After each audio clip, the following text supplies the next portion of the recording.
No tenemos así unas elecciones tan polarizadas, reñidas, sí, con tanto, a juzgar por las mediciones, sí, que estuvimos viendo, ¿verdad? Desde el punto de vista de las encuestas, esto está muy polarizado, sí, muy ajustado. Hay que ver si eso se trasunta en la selección de compromisarios, porque muchas veces la paridad electoral en número de votos no se refleja en los compromisarios y uno saca una importante diferencia.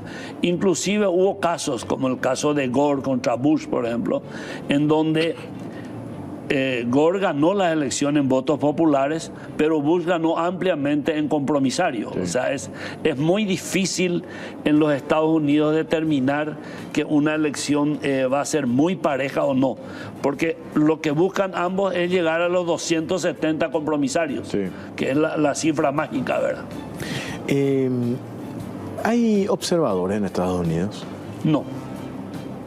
Los Estados Unidos no admiten observadores propiamente dicho, hay invitados, que es un estatus diferente, porque el observador es una persona designada por un organismo a fin de verificar el cumplimiento irrestricto de las leyes electorales locales en el procesamiento, en el funcionamiento, en el juzgamiento de las elecciones, ¿verdad? Y tiene capacidad para opinar, para dar conferencias de prensa, para manifestar su opinión y para presentar un informe final.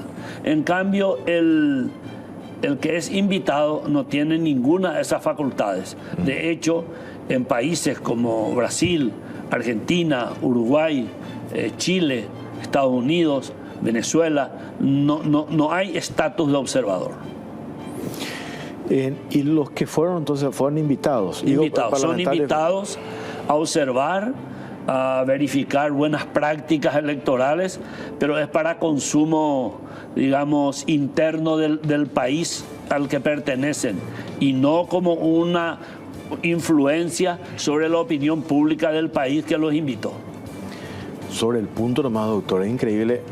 Nosotros, sin embargo, le abrimos las puertas a todos los observadores y pueden entrar hasta, perdón que use que grafica así, hasta el baño de la justicia electoral. De hecho, entran. Claro, de hecho lo hacen. ¿no? Lo hacen. Porque en la OEA viene con sus adherentes, con sus observadores y pide todo lo que quiera ver. Lo mismo pasa con la Unión Europea, con los otros organismos internacionales como CAPEL, como UNIORE, y viene y pregunta, bueno, yo quiero ver el padrón electoral y tiene a su disposición, quiero corroborarlo con identificaciones de la policía, se le abre todas los datos, ahora quiero revisar si eso coincide con el registro civil y se le hace toda la apertura para que ellos puedan ver, están en el proceso de transmisión de resultados, en donde se eligen los resultados, donde se juzgan las elecciones, están ellos. Claro. O sea, nosotros tenemos una apertura absoluta en ese sentido. Por eso es que yo cuando escucho críticas, y no fundamentadas, ¿verdad? Porque nuestro proceso electoral o nuestra forma, pueden haber algunas observaciones que se hacen, ¿verdad? Pero esas críticas así sin fundamento a nuestro proceso yo detesto, porque hoy me tocó hablar con el doctor Jaime Bestari y le hice el comentario. Y vos sabés perfectamente, doctor, ¿verdad? En otros países envidian nuestro proceso electoral, nuestra organización de elecciones. La Asociación Mundial de Organismos Electorales, que se reunió hace 15 días, premió a 4 países por ser ejemplos en procesos electorales. Y uno de los 4 países del mundo felicitado fue Paraguay. O sea, a nosotros nos convocan a que tratemos de aplicar en otros países, por ejemplo, nuestro sistema de TREP, sí, donde a las 8 de la noche el paraguayo sabe quién ganó y quién perdió. O sea, eso es una envidia de toda América, y sin embargo hay políticos que quieren eliminar el TREP porque demasiado rápido se sabe. O sea, ¿qué es lo que el TREP no te permite? Estar largando esa historieta, no gané yo, y sale la gente a festejar a la calle, enfrentamientos de grupos. Bueno, todo eso se evita con eso. Antes que la gente pueda reaccionar, el TREP ya define prácticamente quién es el ganador, porque el TREP en todos los procesos que se realizó desde el año 2001, hace 23 años, nunca ha fallado más del 0,05% de diferencia. Sí. ¿Y por qué esa diferencia? No es por la mala transmisión, es porque en algunos casos algunas mesas se anulan por deficiencia, porque no tienen firma, entonces da esa ínfima variación. Claro. Ahora, ¿hace falta hacer algunas correcciones a nuestro sistema, a nuestro código electoral? Sí, doctor? Hace falta. Hace falta, y de hecho nosotros lo hemos planteado. Yo presidí una comisión de legislación dentro de la justicia electoral donde hemos pretendido que el Parlamento apruebe una serie de modificaciones que no tienen directa relación con lo político, sino es meramente administrativo. ¿Cuáles son los mecanismos que necesitamos para administrar mejor el proceso electoral? Pero lastimosamente no se entendió así. Dice la justicia electoral, no presentan las cosas importantes, dice, como el balotaje, la reelección, las cosas. Pero esa no es la función de la justicia electoral. Eso tienen que hacerlo los políticos, los partidos, los parlamentarios, no la justicia electoral. Nosotros en ese campo somos órgano de cumplimiento. Cumplimos lo que la ley determina que hay que hacer. El sistema que la ley y la Constitución determinan. Ahora, los aspectos organizativos sí. ¿Quién va a organizar la elección? ¿Quién va a trasladar las cosas? ¿Quiénes van a estar en la mesa? ¿Cómo van a sentarse? ¿Quiénes tienen? Todo eso sí. La parte organizativa quisimos modificar, pero lastimosamente no fuimos comprendidos en esa intención. ¿Y cómo queda eso? Entonces seguimos con el sistema. Y vamos a seguir con el mismo sistema. Por ejemplo, nosotros queremos solucionar una de las cuestiones que siempre nos reclaman los organismos internacionales, que es los dobles, triples y cuádruples afiliados. Personas que están en 4 partidos, en 7 partidos políticos. Entonces, nosotros planteamos una solución a eso y creíamos que los partidos tradicionales eran los que iban a negarse. Sin embargo, son los partidos pequeños los que se negaron a que eso ocurra. Claro. Y es transparentar la elección. Resulta, Jorge, que nosotros en las últimas elecciones tenemos 4.900.800.000 electores, menos 1.200.000 electores que no tienen partido. Nosotros teníamos que organizar una interna de 3.600.000 electores. Sin embargo, cuando la concertación decidió usar el padrón nacional, ahí usamos los 4.800.000. A eso le sumamos al Partido Liberal, que tenía 2.400.000 afiliados. ¿Por qué? Porque también ellos algunos cargos usan solamente lo partidario. Sí. Y los 2.700.000 del Partido Colorado, más todos los demás partidos, más los que están, digamos, en los partidos menores, terminamos organizando una elección para 12 millones de electores. Y el costo no es igual.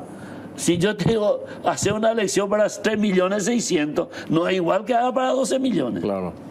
El costo es infinitamente superior. Volviendo al tema de Estados Unidos, nos contaba el doctor Bestar, la charla que tuvimos hoy, cómo en el día de las elecciones incluso se entregan en el local de votación papeletas y similar a... Sí. Eso acá es impensable, ¿verdad? Y nosotros planteamos en nuestra reforma eliminar estas limitaciones a las encuestas, porque es ridículo que todos los periódicos tengan prohibido hacer encuestas, pero haya periódicos que sí puedan hacerlo, ¿verdad? Esa limitación de la propaganda en los días previos, ¿en dónde se cumple eso? ¿Cuál es el municipio que 2 días antes sale a tapar los carteles, a pintar las paredes? No, en la práctica no se cumple. Entonces, una ley que no se cumple en la práctica y no le molesta a nadie, ¿para qué está? ¿verdad? Entonces, que uno libremente, por ejemplo, a nosotros hasta nos llama. Yo puedo ir con una remera colorada a votar. O una remera azul. Es un color. Porque hasta en eso la gente tiene temor. Pero entre paréntesis hace eso y hay algunos apoderados que sí, te arman un lío y genera... Y bueno, ese es el problema, ¿verdad? Que es un desconocimiento supino a la ley. Porque finalmente... se presentan para presidente, para senadores, por ejemplo, 29 listas. Y hay colores para todos los gustos. El color que lleve va a tener algún partido que representa. Yo por eso decía, cuando se planteó, que creo que una vez ya lo habíamos hablado, estas reformas que ustedes consideran que se ajustes a nuestro proceso, a nuestro código electoral. Al final yo digo, doctor, lo que funciona no toquemos. No. ¿Verdad? Porque si no, ¿viste cómo es tan sensible hoy? No te quiero comprometer en la opinión, pero veo nomás, hace 3 semanas el presidente Peña hace una observación sobre el tema de los intendentes, el tema del impuesto inmobiliario, que es una cuestión constitucional, artículo 169, establece la distribución de lo que se recauda en los municipios, el 70%, no más, el 30% se distribuye a gobernaciones y los municipios más pobres. Dice, no, 100% tiene que quedar ahí. Y ahí estamos viendo si eso se hace a través de una enmienda o una reforma. A partir de ahí, suficiente para generar toda una especulación, un mar de especulaciones que en la práctica no existe, ¿verdad? Tuvieron que salir a aclarar todo de que no está eso, ¿verdad? Sí, pero igual se sigue porque la gente no cree ni en la aclaración, ¿verdad? Y lo que hay que entender es que yo tengo una opinión, a mí me gusta la reelección. O sea, quiero que haya un periodo más para el candidato que ejerce la presidencia. Pero, como eso nunca se va a dar, porque eso no se va a dar en el Paraguay, porque primero nos pusimos, no, a Guasmosi no le vamos a dar, después no, a fulano no le vamos a dar, al sultano menos todavía, a Perengano, pero menos, o sea, y así vamos. O no es el momento, ¿y cuándo es lo que va a ser el momento? ¿Verdad? Entonces yo lo que digo que este es el momento, pero tenemos que hacerlo, señores. En el Paraguay va a haber reelección en las elecciones del 2036. Claro. Entonces nadie sabe quién se va a beneficiar, a quién le vamos a perjudicar. Porque si vos decís... ahora no se va a dar. Pero suponte te dicen, no, es para Santi, claro, es para Cartes, pero es para fulano. Pero tampoco, vamos al 36, vamos a decir, vamos a esperar 12 años. En la vida de un país 12 años no es nada. Para nosotros es mucho 12 años. No sé si vamos a estar todavía 12 años. Pero para la vida de un país no representa nada.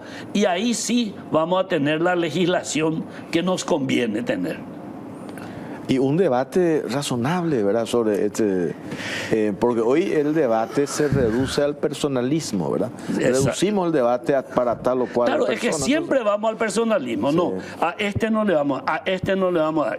Entonces, el que se oponía antes a la reelección, cuando su caballo llega al poder, quiere la reelección. Cuando sale, ya no quiere, o sea, está influenciado, inficionado por el interés particular. Tengo un informe. El TSJE prevé la compra de 30.000 máquinas de votación por valor de $100 millones. Preparamos un informe al respecto.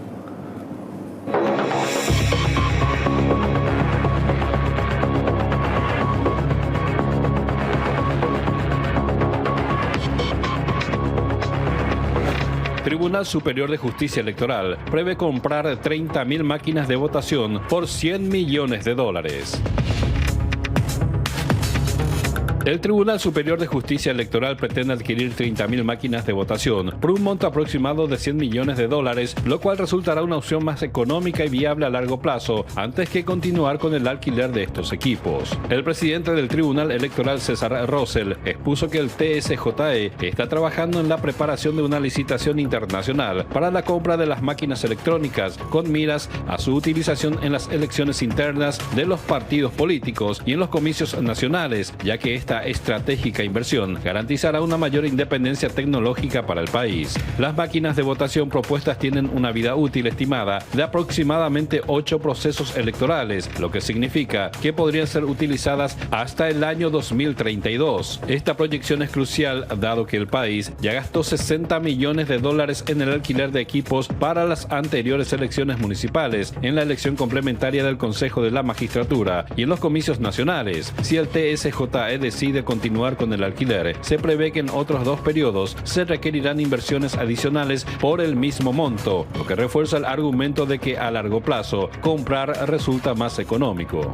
Rosell enfatizó que en 2 o 3 alquileres ya se estaría alcanzando el costo de una compra definitiva que se sitúa en torno a los 100 millones de dólares. Este monto incluye no solo los equipos, sino también baterías, software, garantías y seguros. Además del potencial ahorro, esta inversión traerá consigo otros importantes beneficios, como la facilidad de realizar capacitaciones necesarias en cuanto al uso de estos aparatos. El proceso de adquisición se llevará a través de una licitación pública internacional, dado que existen pocas empresas en el mercado global que fabrican este tipo de equipos. En ese sentido, Rosell destacó la importancia de asegurar un proceso de compra transparente y de ajustarse a la legislación paraguaya. La meta del TSJE es que las máquinas estén disponibles en el país al menos un año antes de las elecciones internas municipales programadas para el 2026. Esto permitirá llevar adelante un proceso de capacitación y socialización del sistema de votación electrónica. Se prevé que las máquinas estén en lugares públicos donde la ciudadanía podrá acceder y aprender a utilizarlas, fomentando así una mayor familiarización con la tecnología electoral.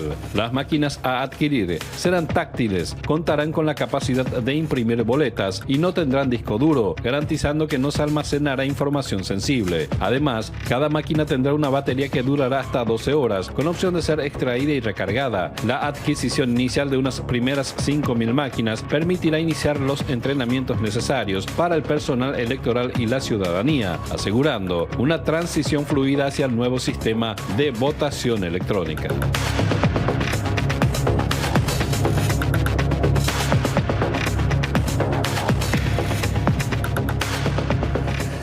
Doctor Carlos María Lobetti, hicieron una valoración ustedes. Esto apunta a ahorrar, ¿verdad? Sí. Definitivamente comprar las máquinas resulta mucho más económico a la larga que alquilarlas. Porque nosotros en 2 procesos que hicimos, en realidad 4 elecciones, hemos gastado una cifra importante. Pero lo que ocurre es que hoy, presupuestando un alquiler por 4 años, sale el mismo precio que comprar las máquinas. Porque las empresas internacionales, si alquilan, tienen muchísimos gastos. Tienen que traer las máquinas, volver a llevar las máquinas, tener lugares donde mantenerlas, donde custodiarlas. Después, mantenimiento, cuidado de las baterías, hay que volver a traer. Bueno, sin embargo, esos costos para nosotros no son adicionales, porque de hecho, toda esa estructura nosotros tenemos que tener para tener 4 o 5 meses antes las máquinas en nuestro poder, porque no vamos a dejar en el exterior las máquinas que van a ser utilizadas en el país. O sea que de hecho, cuando las máquinas sí se van, están alquiladas, todos esos depósitos y esa infraestructura va a quedar ociosa, ¿verdad? Entonces, para nosotros eso no es un sobrecosto. Y el precio que estamos diciendo de 100 millones de dólares es el precio referencial que hoy la legislación nos obliga a tener, ¿verdad? El sistema de compra, adquisición de estos bienes nos obliga a tener un precio referencial. ¿Qué es lo que hicimos? Le preguntamos a todos los fabricantes de máquinas de votación que se conocen en el planeta, a ver si están interesados, si nos pueden vender las máquinas y por cuánto nos venderían 30.000 máquinas. De ahí surge un precio referencial. Claro. Pero luego, cuando las empresas vengan a licitar, eso no quiere decir que de repente pueda haber una empresa que yo te hago por 70 millones para asegurarse la venta. En la competencia.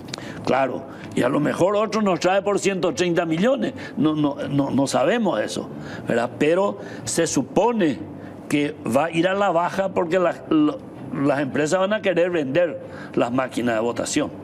Entonces a nosotros nos conviene comprar.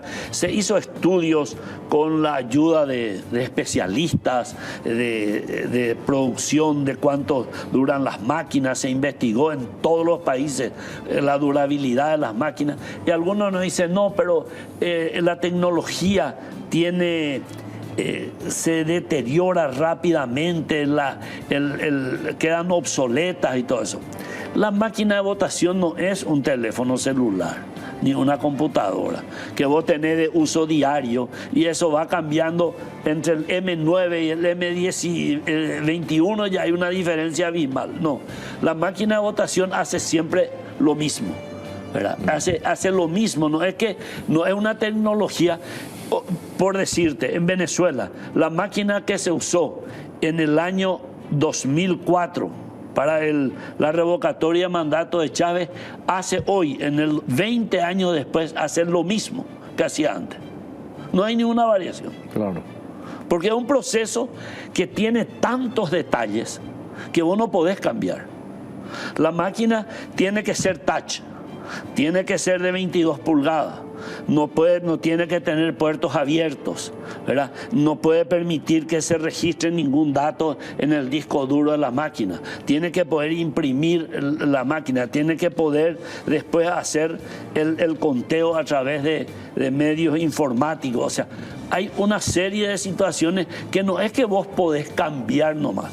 Lo máximo que puede haber es que, por ejemplo, la velocidad de la impresión sea un poco mayor, pero va a ser 1 segundo, porque en realidad hoy tarda 2 segundos en imprimir. Claro. ¿Qué es lo que tanto va a acelerar? 1 segundo. Y en 200 electores son 200 segundos. O sea, no hay esa obsolescencia que la gente cree que va a tener una máquina de votación. Vos sabés que escuché yo eso y llegué a comprar ese speech, ¿verdad? Sí. Que la tecnología permanentemente se actualiza, Sí. ¿verdad? Pero con esto que estás diciendo, toda la razón. No, las máquinas de votación hacen lo mismo. Yo te digo, la máquina de votación de Venezuela, que tiene 20 años de uso, hoy hace exactamente lo mismo que hacía en el 2004. No hay ninguna variación. Vos podés ampliar un poquitito tu pantalla, podés acelerar un poquitito la impresión, podés hacer que tu batería en vez de 12 horas dure 13 horas, pero eso es todo lo que podés hacer. Alquilar las últimas elecciones, ¿cuánto nos costó? Y nos costó, en una elección nos costó 30 y pico de millones de dólares para una elección, imagínate. Nosotros vamos a hacer 8 con cerca de, creemos nosotros, 90, 100 millones de dólares, ¿verdad? Entonces, vamos a gastar 12 millones de dólares 8, ¿cómo se hace ese cálculo de 8? Y porque, mira, nosotros vamos a tener 8 elecciones en los próximos 8 años. Y la máquina normalmente dura entre 10 y 12 años. O sea, decimos 8 para como un reaseguro nomás. Pero tenemos en el 2025 la interna de los partidos, en el 2026 las municipales, en el 2027, en el 28 tenemos las elecciones internas y presidenciales. Después, en el 2030, ¿verdad?, tenemos otra vez internas de partidos políticos, de intendencia e intendencia. Y en el 2033 tenemos otra vez presidenciales y internas y presidenciales. O sea, tenemos 8 elecciones hasta... Vamos a empezar a recibir las máquinas en el 2025 y hasta el 2033. En 8 años ya tenemos 8 elecciones. Claro. Entonces, si vos haces 90 dividido 8, 11, 12 millones de dólares por año van a costar las máquinas de votación. Versus lo que alquilamos, lo que queda 33, 30, sí. Claro. Esa es la gran diferencia. Por eso, y por otro lado, porque nos da autonomía.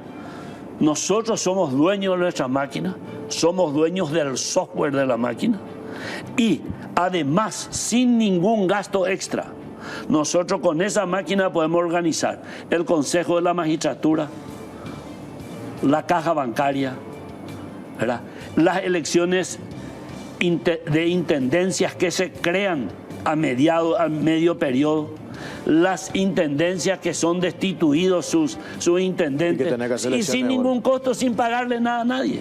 Claro. O sea, la conveniencia está recontra demostrada. Ahora, cuando se va a hacer una licitación, ¿verdad? Sí. Y pública internacional. Así mismo. Todas las que quieren se presentan con algunas características.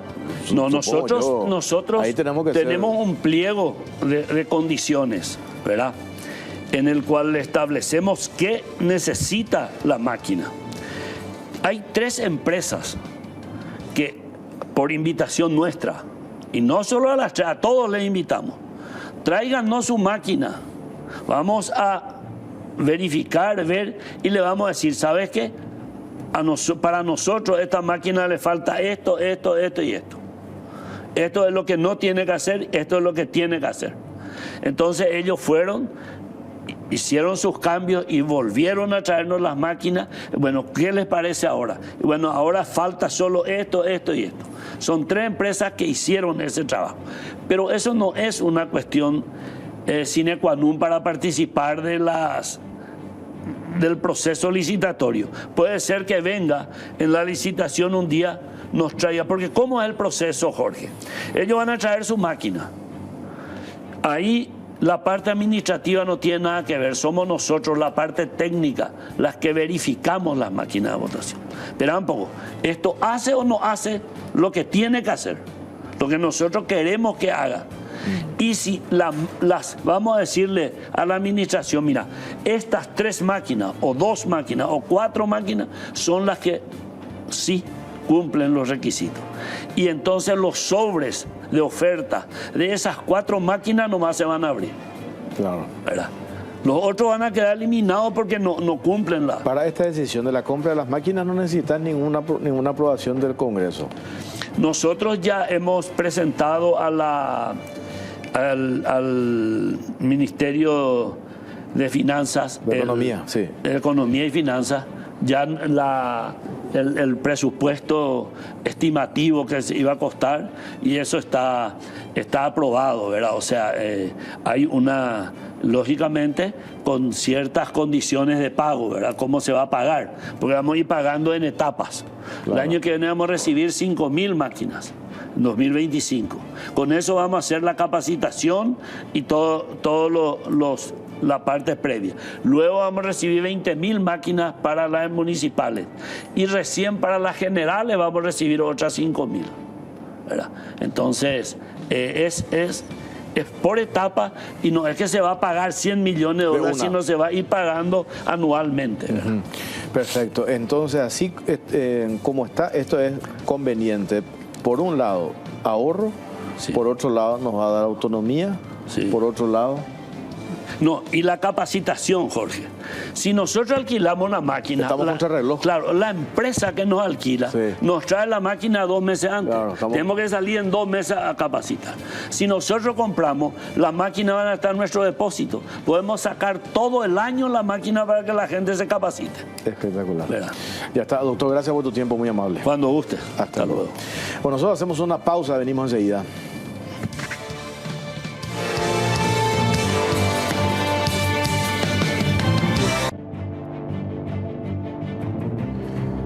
Vení a Bristol y aprovecha el iPhone Week. Descuentos increíbles en todos los modelos de iPhone, sin entrega inicial y con auriculares de regalo. Siempre con los mejores precios del país. Y acordate que este fin de semana te podés ganar una moto Super Sport más 20 millones en efectivo. Bristol, la mejor casa de electrodomésticos del país. Bronco Galén Jarabe alivia todos los síntomas de la tos. Bronco Galén es también fluidificante y expectorante. Eso es Bronco Galén Jarabe. Todo lo natural en un solo producto. Y un solo producto para toda la familia. Además, no tiene azúcar. Atendé bien. Amba, eucalipto, miel y limón. Ore, copa y té. Y no te olvides de la presentación cómoda y práctica de Bronco Galén Spray con la misma fórmula y con sabor a miel. Bronco Galén Spray te soluciona las situaciones incómodas porque lo puedes sacar y usar en donde sea. Bronco Galén Paraguayo y Teja Natural ET. Es de Laboratorios Galeno, de venta libre en farmacias. Si los síntomas persisten, consulte a su médico. Tenemos este informe, el caso de la condena Imedic, un escándalo que arrancó con una investigación periodística.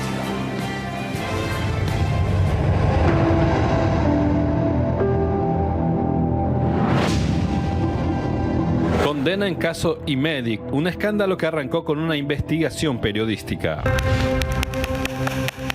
Un tribunal de sentencia dictó una condena de 4 años de prisión a Patricia Ferreira, directora de Imedic S.A., y a la funcionaria Nidia Godoy por la producción y uso de documentos falsos, asociación criminal y comercialización de medicamentos no autorizados. La sentencia se enmarca en un escándalo de gran envergadura que involucró el ingreso irregular de medicamentos oncológicos al país, un caso que salió a la luz gracias a una investigación periodística del programa La Caja Negra. La investigación comenzó con la revelación de la utilización de facturas falsas de la firma Eurofarma, una multinacional brasileña, para introducir en Paraguay medicamentos que habían sido vendidos sin la debida autorización sanitaria. Una causa fiscal se abrió cuando se descubrió el esquema de importación fraudulenta que se aprovechaba de la falta de controles rigurosos durante la pandemia de COVID-19. El tribunal, compuesto por los magistrados Laura Ocampo, Fabián Weisense y Cándida Fleitas, encontró culpable a Patricia Ferreira por su papel en el ingreso de medicamentos sin la autorización correspondiente, lo cual es especialmente grave, dado que ocurrió en un momento crítico de la crisis sanitaria. Durante el juicio, los agentes fiscales anticorrupción Luz Guerrero y Néstor Coronel presentaron pruebas contundentes que evidenciaron cómo las acusadas habían declarado falsamente que los medicamentos provenían de una empresa con las certificaciones necesarias, cuando en realidad se trataban de productos que ingresaron al país desde India, China y México, los cuales no contaban con la garantía de calidad de sus productos farmacéuticos. Entre 2018 y 2019, Ferreira y Godoy habían utilizado facturas y guías aéreas fraguadas para importar medicamentos oncológicos de origen dudoso, falsificando su procedencia al afirmar que provenían de Eurofarma, que cuenta con la autorización de la Dirección Nacional de Vigilancia Sanitaria, DINAVISA. El esquema de importación fraudulento fue más allá de simples falsificaciones. Según los documentos a los que había accedido el equipo de La Caja Negra, la empresa había montado una estructura compleja que incluía la falsificación de facturas para eludir los controles sanitarios, permitiendo así la entrada de toneladas de medicamentos no autorizados, muchos de los cuales se aplicaron en el Instituto de Previsión Social y en hospitales públicos. La investigación del programa La Caja Negra fue fundamental para destapar este escándalo. El equipo periodístico logró acceder a exclusivos documentos que confirmaron el modus operandi de estas empresas. Los registros de importación y aduanas mostraron que en muchos casos los medicamentos eran despachados por el Canal Verde, lo que indica un control menos riguroso.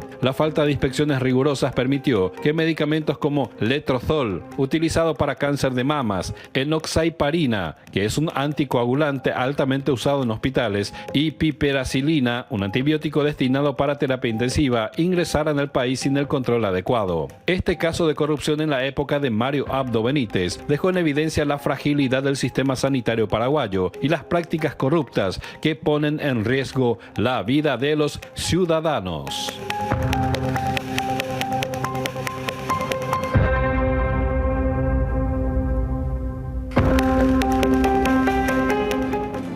Néstor Coronel, fiscal, ¿cómo le va? Hola Jorge, muy buenas noches. Saludos a tu amable teleaudiencia. Gracias por tu tiempo. Una cuestión puntual nomás, por eso te estamos molestando. No es molestia. Sé que la Fiscalía pidió 7 años y el tribunal decide 4 años. ¿Cuál fue la explicación, doctor?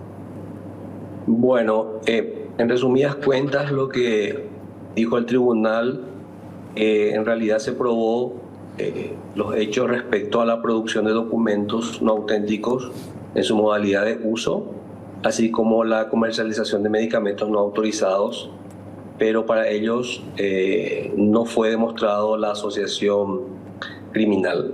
Entonces, a partir de esas circunstancias, ellos también elaboraron su propia medición de la pena y dentro de las circunstancias que ellos se fueron estudiando, se ha a favor o en contra, concluyeron que la sentencia útil en este caso era la de 4 años para las dos personas. ¿Y qué va a hacer la Fiscalía? ¿Está conforme con esta decisión del tribunal o se va a apelar?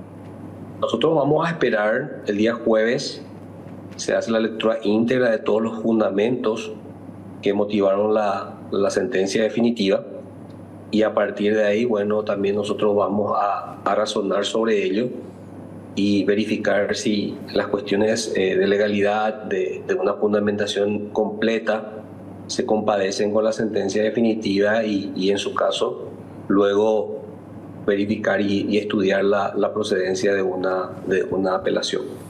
¿Eso se daría cuándo?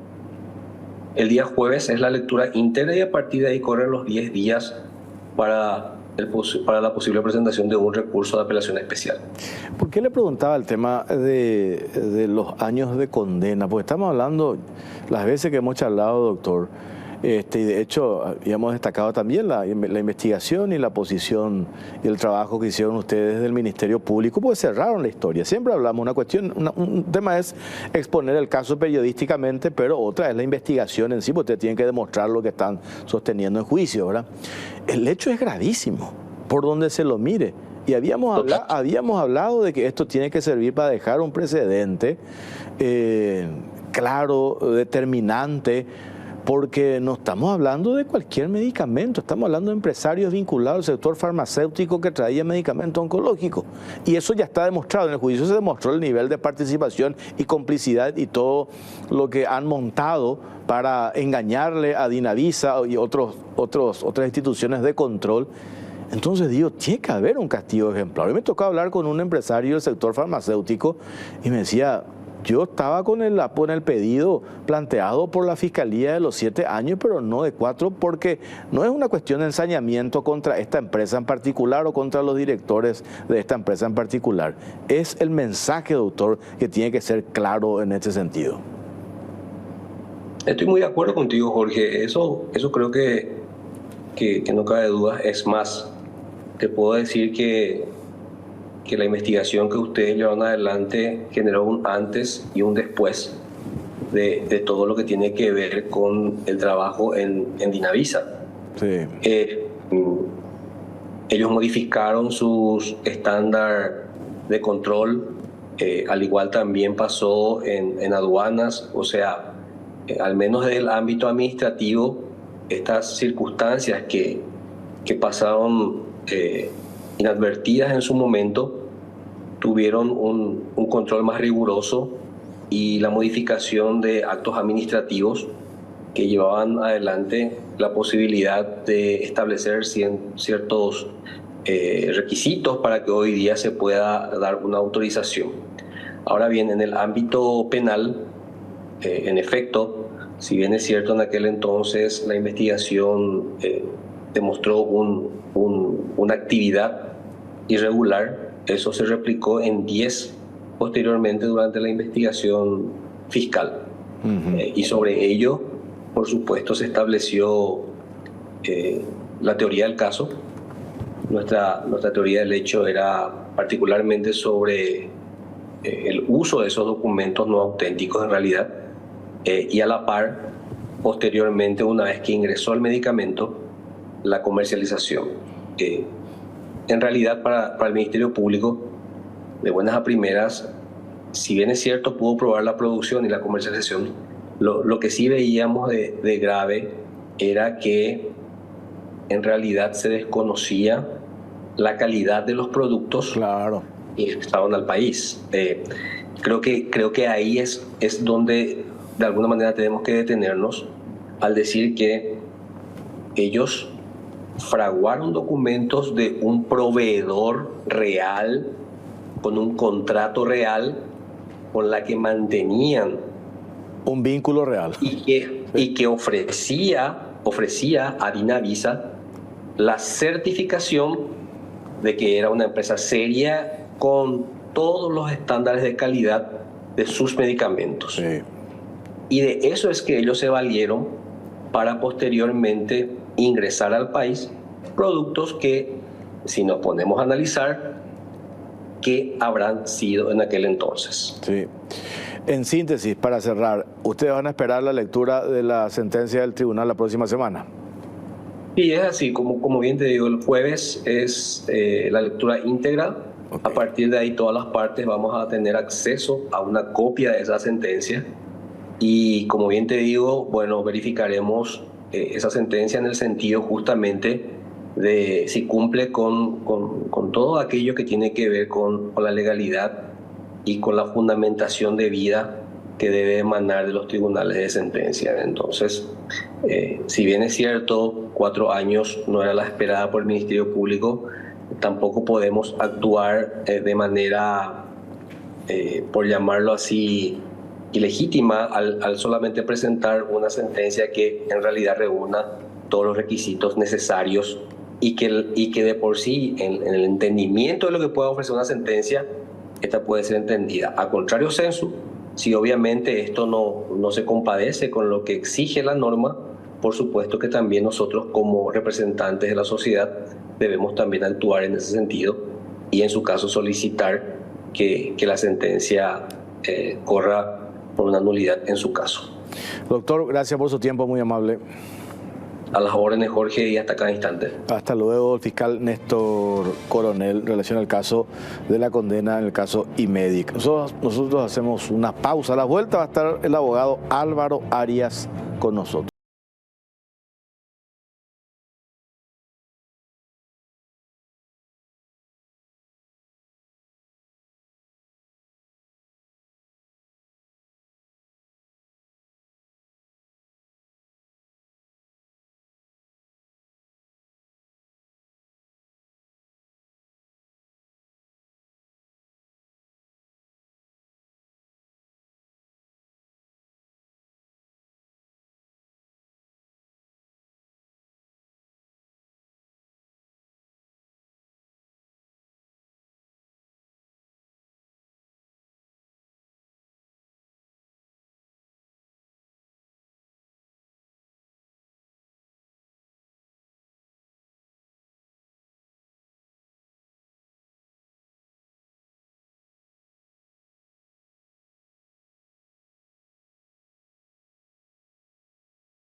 Sus socios.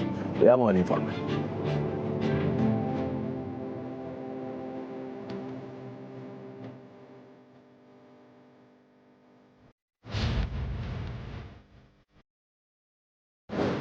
Acusan por estafa al empresario mimado de Abdo, que acaparó contrato. El empresario Paul Helmers ha llegado a Mario Abdo Benítez, que se encargó de los trabajos de refulado para el puente Chacoí, irá a juicio oral y público por supuesta estafa y lesión de confianza al acaparar contratos a espaldas de sus socios accionistas. El Juzgado Penal de Garantías número 1 de Luque elevó a juicio oral y público una causa penal por presunta estafa y lesión de confianza contra los empresarios Paul y Norman Helmers, vinculados al sector inmobiliario. La acusación presentada por la fiscal Sandra Ledesma y las empresas querellantes Terminal Occidental S.A. y Monte Alegre S.A. señala un perjuicio patrimonial de aproximadamente $40 millones ocasionado a través de la firma Signature S.R.L., de la cual los Helmers son socios gerentes. La disputa judicial involucra la ejecución de proyectos de dragado y refulado que, según la denuncia, los Helmers desviaron en beneficio de su propia empresa, desplazando hacia sus socios Terminal Occidental S.A. y Desarrollos Terranova S.A. Desde 2013 2013 hasta 2020, Signature SRL habría suscrito y ejecutado contratos de dragado sin la autorización de sus socios accionistas, incumpliendo acuerdos de exclusividad en la prestación de estos servicios. Además, se apunta en la acusación que Signature SRL retiró en una oportunidad equipo de dragado del predio de una de las empresas, lo cual derivó en daños financieros y riesgos para la firma afectada por el incremento del nivel del río en esa época. En la acusación se citan varias obras llevadas adelante por Helmers a través de su empresa, entre las cuales figura el camino de terraplén para el acceso al puente Chacoí. En la caja negra expusimos una investigación del trabajo de refulado que realizaba el empresario Paul Helmers para el puente Chacoí, a la par de un barrio cerrado que se sitúa parcialmente dentro de la comunidad indígena Fray Bartolomé de los Macá, quienes vienen denunciando las irregularidades con el atropello de sus tierras. Inicialmente, la comunidad indígena Macá, ubicada en el distrito de Villa Ayes, departamento de Presidente Ayes, reclamó que el puente Héroes del Chaco se construyó afectando parte de los terrenos que el Estado les había cedido. Ese sitio fue elegido por los nativos para instalar su cementerio. Cuando se iniciaron las obras del puente,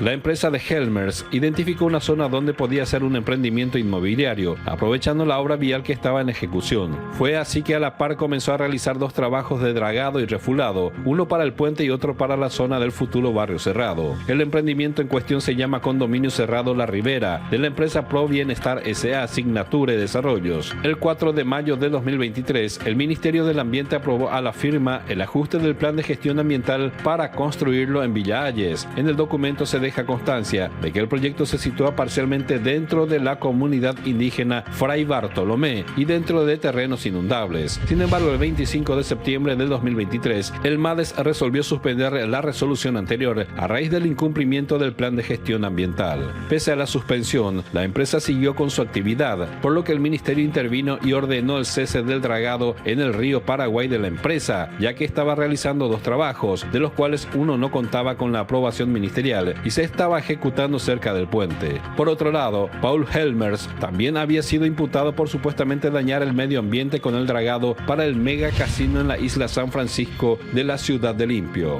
La empresa de Helmers se vio beneficiada durante la administración anterior con las obras de dragado. Esto puede tener su explicación en la cercanía del empresario con el gobierno de Mario Abdo Benítez. El mismo llegó a viajar en helicóptero con el entonces presidente y su primer anillo. De acuerdo a fotografías captadas durante el viaje, inclusive existen imágenes del helicóptero del empresario en el predio de la casa de Abdo, ubicada en la ciudad de Ayolas.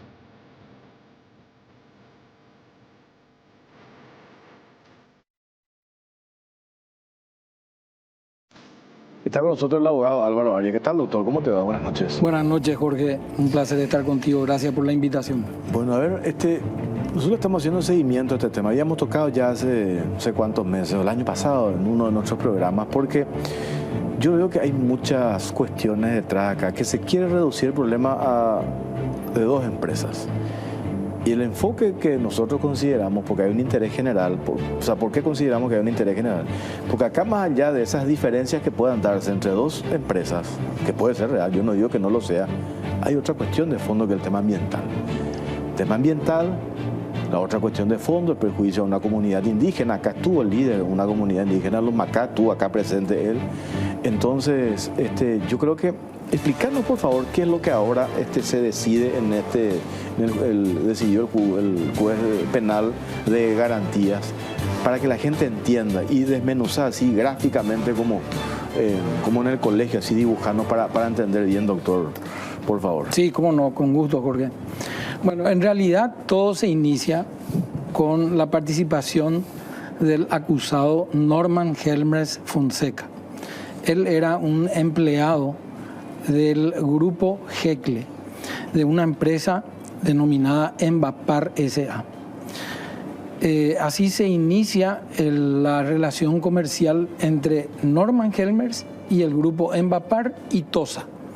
TOSA, que se denomina Terminal Occidental Sociedad Anónima, para que la gente sepa, es ese emprendimiento que se desarrolló del otro lado del puente Remanso y que también ahora con el otro puente está entre los dos, y es un desarrollo inmobiliario muy importante y de una inversión fenomenal y un desarrollo también muy importante.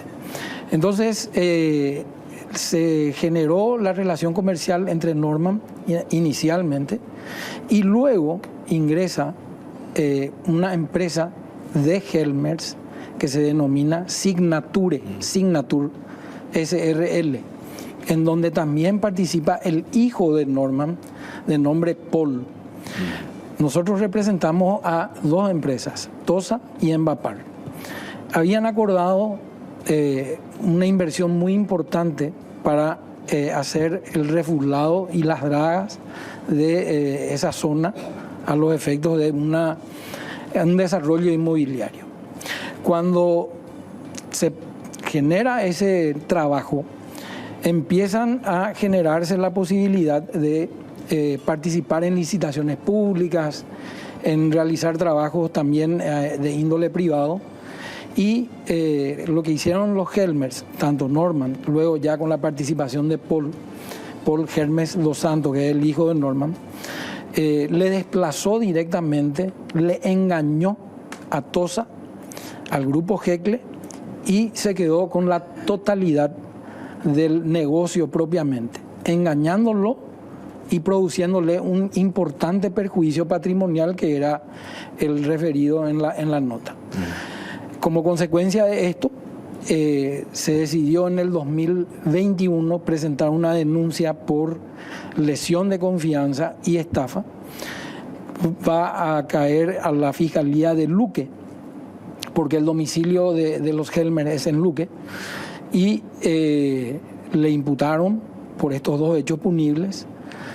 Después del desarrollo de la etapa preparatoria, la Fiscalía inicialmente había requerido un sobreseimiento provisional, pero luego le acusó y se requirió que se eleve a juicio oral. Nosotros asumimos la querella adhesiva.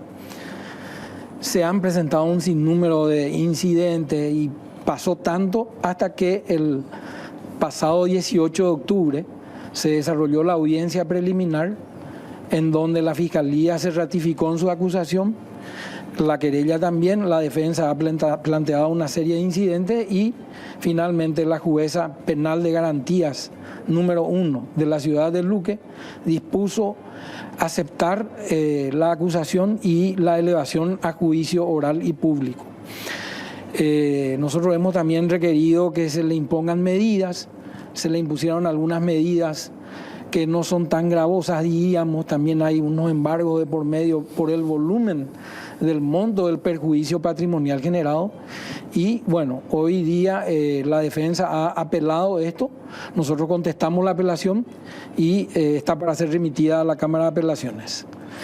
Esta empresa, Signature, ¿empieza a operar desde cuándo? Signature empieza a operar desde antes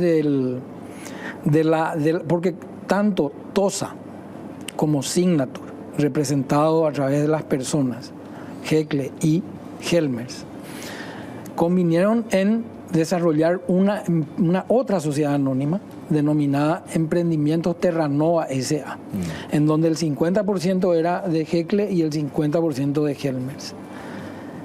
Eso nunca se produjo, nunca Helmers propició la posibilidad del desarrollo de la participación tanto a nivel público en licitaciones como a nivel privado.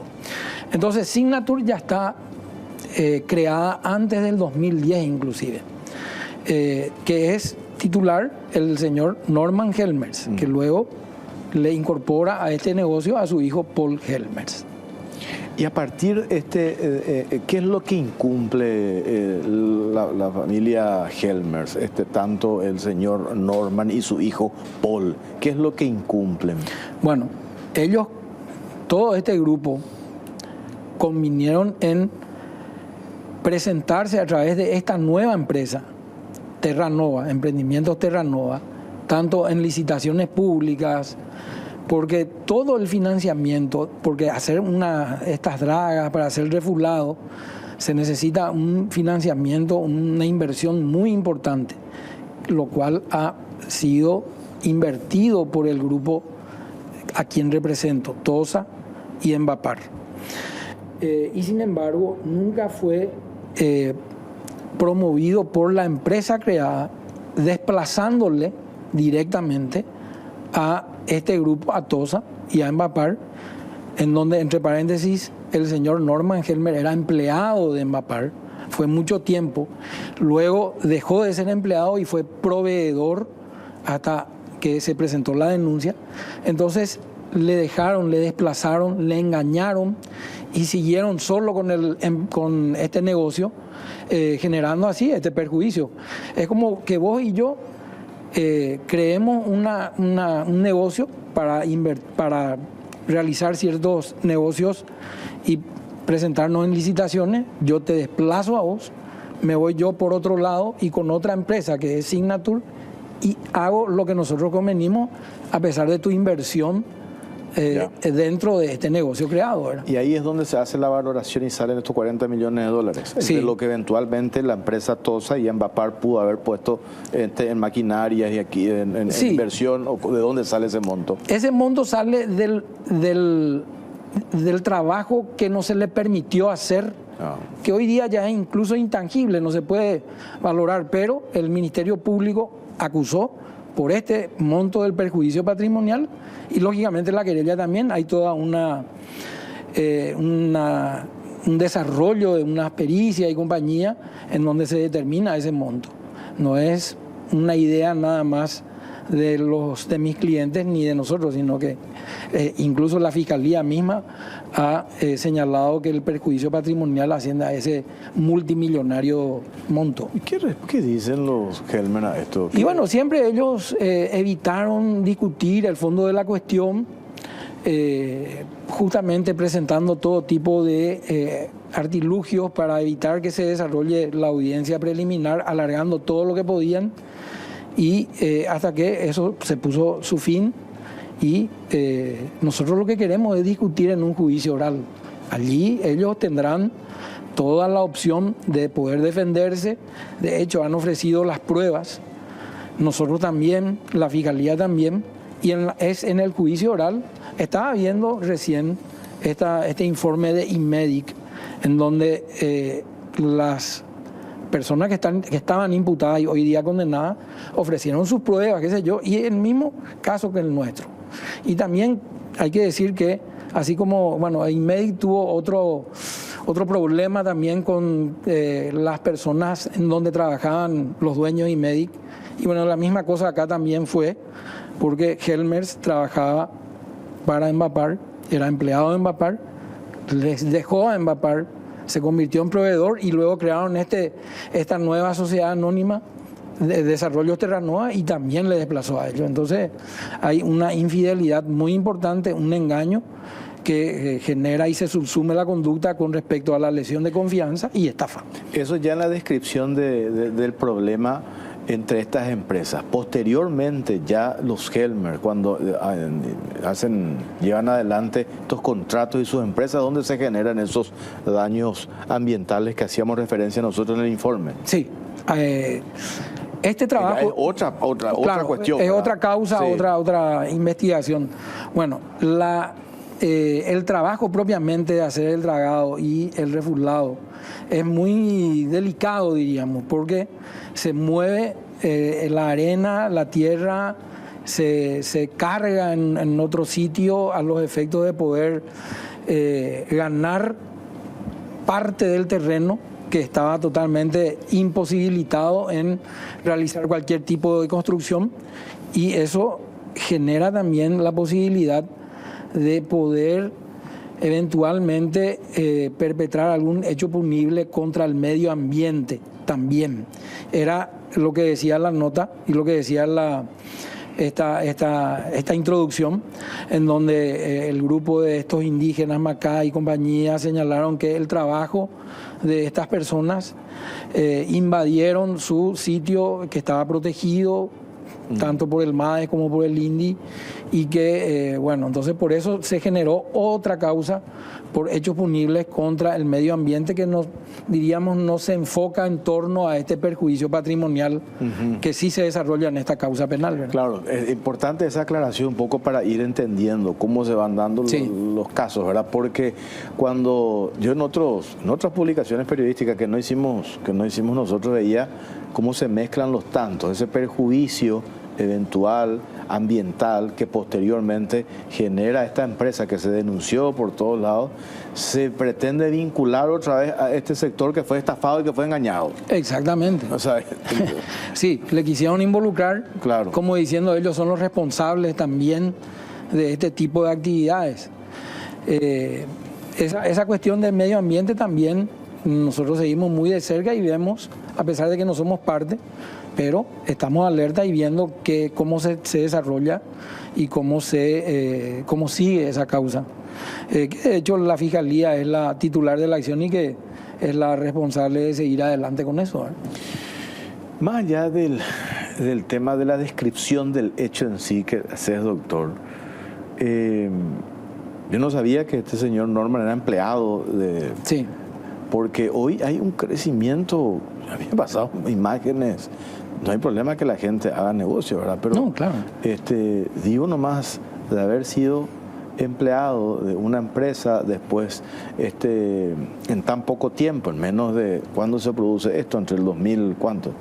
2013 a 2020, sí, ¿verdad? Sí, hasta el 2020-21 que se presenta la denuncia. En tan poco tiempo, un crecimiento así exponencial. Yo digo, ganó muchos contratos con esta empresa, ¿verdad? Porque me pasaban, incluso acá tengo, no sé si podemos poner unos videos de todo lo que esta familia logró obtener allá en la zona de Luque, ¿verdad? Pero más allá de eso, nomás digo, este es un caso de estafa por donde se lo mire, ¿verdad? Por eso la decisión ahora de someter y elevar la causa a juicio oral. Y es lo que ustedes quieren, ¿verdad? Llegar hasta esa instancia para mostrar todo lo que se tiene en documentación respaldatoria. Claro. Esta causa revela que se ha investigado hechos punibles contra el patrimonio de las personas. En este caso, Tosa y Envapar, como víctimas. Cuando se habla de estafa y lesión de confianza, tiene que haber un perjuicio patrimonial. Ese perjuicio patrimonial llega a ese monto tan importante de un poco más de 40 millones de dólares. Nosotros lo que pretendemos es que esto se discuta en un juicio oral, que justamente ambas partes, incluido el Ministerio Público, que de hecho es el titular de la acción penal, puedan desarrollar estas pruebas que se han ofrecido en el marco de un juicio oral con todas las garantías que debe tener un caso, con la presunción de inocencia y con la posibilidad de que los acusados puedan ofrecer pruebas, como te decía, ofrecieron pruebas, y que luego de lo cual, producidas las pruebas, un tribunal de sentencia pueda dirimir a través de las reglas de la sana crítica y sopesar todas las pruebas de cargo y de descargo y en todo caso dictar una sentencia que nosotros creemos debe ser condenatoria, ¿verdad? Seguramente la defensa lo contrario y la Fiscalía acompañará porque es la tendencia, porque ya ha acusado, porque sostuvo la acusación en la audiencia preliminar, porque ahora cuando apelaron el rechazo de los incidentes de la defensa, también ha contestado negativamente de los intereses de la defensa. Bueno, y entonces nosotros eso es lo que pretendemos, Jorge, lo que decís vos, que esto se discuta en un juicio oral y público. Tengo que hacer una pausa cortita a la vuelta, seguimos hablando sobre este tema.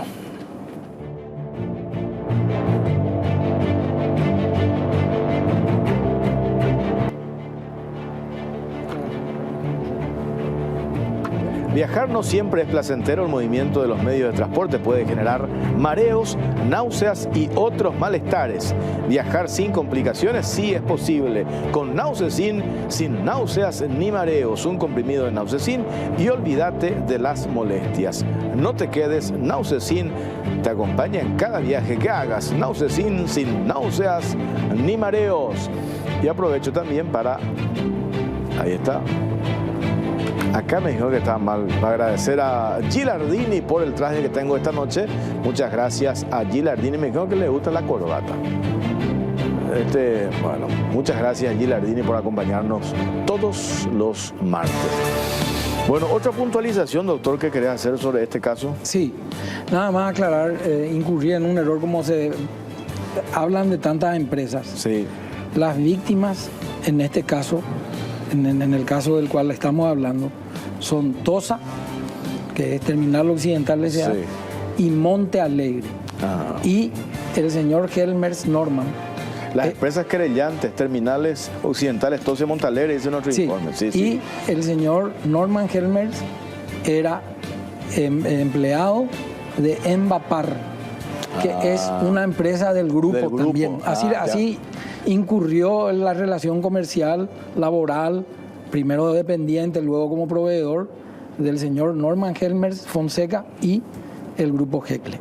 Esa aclaración está bien. Sí. Claro, es del mismo grupo, ¿verdad? Del mismo grupo, exactamente. Así mismo.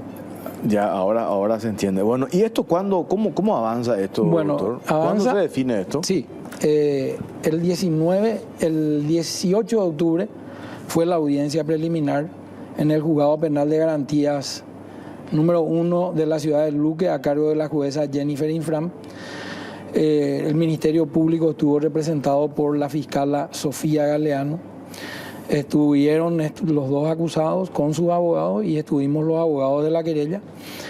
Se desarrolló la audiencia, se han planteado una serie de incidentes y finalmente la jueza decidió elevar a juicio oral, admitiendo todas las pruebas, tanto de la querella como de la defensa y del Ministerio Público. Entonces se produce ahora la apelación general interpuesta por los abogados de los acusados. Nos han corrido traslado a nosotros como querella y al Ministerio Público. Hemos contestado. Justamente hoy, martes, se ha contestado el traslado que nos hicieron y se tiene que elevar a la Cámara de Apelaciones. La Cámara de Apelaciones, nosotros creemos que debe rechazar este pedido articulado por la defensa y una vez que eso se produzca, entonces se tiene que establecer, designar, sortear un tribunal de sentencia que está integrado por 3 jueces y de estos tienen que llamar a un juicio oral a los efectos de desarrollar el mismo, ¿verdad? Estos casos, acá lo que se dan es en incumplimientos de acuerdos entre socios, ¿verdad? Sí. Entre socios. Ex socios. Ex socios, ¿verdad? Incumplimientos de acuerdo. Y acá ese ejemplo que vos pusiste, nosotros nos ponemos de acuerdo para encarar una empresa. Sí.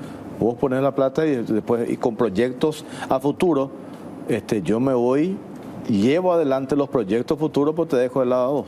Exactamente. Y entonces ahí hay una cuestión muy importante dentro de las perspectivas del tipo penal. Hay un engaño de por medio entre ambas partes, con el detalle de que uno de ellos se presenta como empleado del grupo, luego pasa a ser proveedor, luego pasa a ser socio y se produce el engaño desplazando a la otra parte y beneficiándose, ocasionando así un perjuicio patrimonial.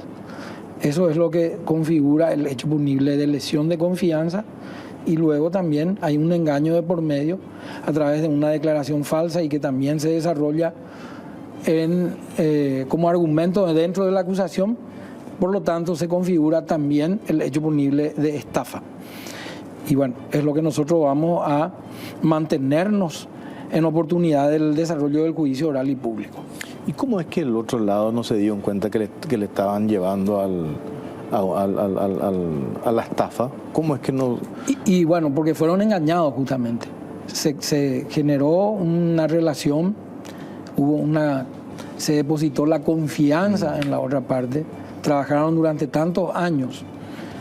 El joven Paul se inició dentro del mundo comercial con esto y bueno, le engañó, le estafó este grupo al otro. Entonces la única manera de dirimir esto es en el marco de un juicio penal, de una causa penal, que es lo que estamos desarrollando. Ya terminó la etapa preparatoria, ya terminó la etapa intermedia, falta ahora la etapa de juicio oral y público.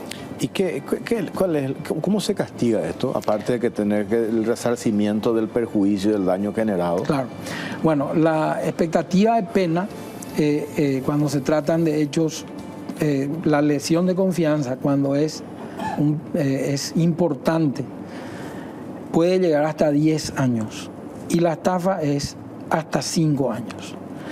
En todos los hechos punibles, cuando no se determina lo mínimo, la pena mínima es de 6 meses a 10 años. Cuando es especialmente grave la lesión de confianza, que nosotros, por el monto, por el valor y por las circunstancias del caso, consideramos de que es importante, es grave, especialmente grave. Y cuando hay concurso de hechos punibles, no es que se suman las penas como en los Estados Unidos y en otros países, en donde vemos que se le condena a 120 años y compañía. Acá se quita un promedio. Entonces, en este caso, 10 años, y puede sumarse la mitad de el otro hecho punible, que es 2 años y medio, o sea que tenemos una expectativa de pena de 12 años y medio de pena privativa de libertad. Dale, doctor, te agradecemos. Olvídate de este caso. Sí, quiero hacerte una consulta. Sí, lo que quieras. Porque nosotros le hicimos seguimiento. 4 años, el caso de la condena, ya que hablaste también de Inmedia, escuchaste la entrevista con el fiscal Néstor Coronel. Vos decís que 4 años no es poco. Bueno, lo que pasa es que en ese caso, ahora escuché que el fiscal dijo que el jueves va a tener por escrito. Va a tener por escrito, porque cuando se hace un juicio oral, Jorge, se desarrolla el juicio oral. Y en este caso vamos a ir al caso puntual de Inmedia. Se dictó sentencia. Entonces los miembros del tribunal de sentencia dicen y señalan a las partes, a todas las partes, cuál es la conclusión a la cual llegaron.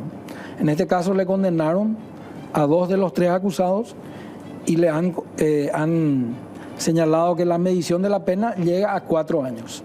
Escuché que el fiscal dijo que el tribunal de sentencia descartó uno de los hechos punibles, que es la asociación criminal. Entonces se quedó con un solo hecho punible.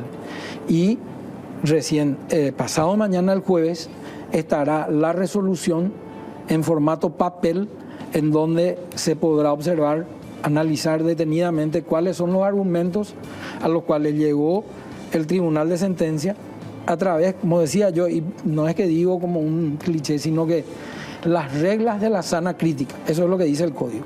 Entonces el tribunal de sentencia, compuesto por 3 magistrados, tienen que, cuando deliberan, cuando están solos en el cuarto, hablando y viendo cuáles fueron las pruebas que se desarrollaron, tienen que someter a las reglas de la sana crítica.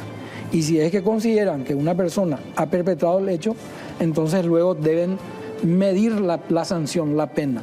Eso está todo desarrollado, la intensidad criminal, los modos, si tiene antecedentes, de qué manera perpetraron el hecho punible. En este caso no hay concurso, por lo que escuché que dijo el fiscal. Entonces, a pesar de los 7 años que pidió el Ministerio Público, porque había concurso, había 2 hechos punibles, entonces quedó con un solo hecho punible, no hay concurso, y dijeron que 4 años es lo justo para estas personas. Igual va a prisión. Igual va a prisión, porque hasta 2 años se suspende la ejecución de la condena. Sí. Pasa eso y debe materializarse esa pena privativa de libertad. Clarísimo, doctor. Ganamos, salimos campeón Olimpia. Estamos ahí. Cada fecha es toda una sorpresa. Sudamérica nos dio una manito ayer. Nos dio una manito Sudamérica, vamos a ver. Gran olimpista, doctor Álvaro Arias. Bueno, gracias, doctor, por tu tiempo. Muchas gracias. Muy amable. Nosotros nos vamos, nos reencontramos el próximo.